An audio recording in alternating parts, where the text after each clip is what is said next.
पाहत राहू ताज्या घडामोडी। बिलोलीत गावठी कट्टा बाळगणाऱ्या युवकास पोलिसांनी केले अटक। बिलोली शहर हे महाराष्ट्रातील नांदेड नंतर बिहारच्या वाटेवर उतरण्याच्या मार्गावर आहे असे दिसून येत आहे। नांदेड स्थानिक गुन्हे शाखेचे कर्तव्यदक्ष अधिकारी विजय कबाडे सर यांच्या मार्गदर्शनाखाली या दोन युवकास ताब्यात घेतले असून त्याच्याकडे एक गावठी कट्टा, पिस्तूल, एक बंदुकीची गोळी व एक दुचाकी असा 50,500 रुपयाचा ऐवज जप्त करण्यात आला आहे।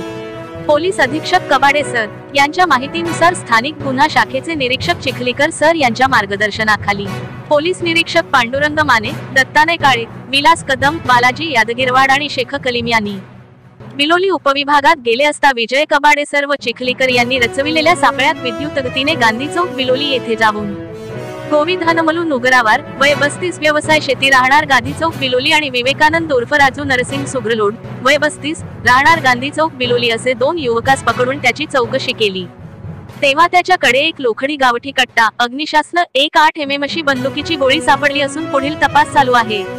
पहा संजय कुमार बिलोलीकर याचा हा रिपोर्ट।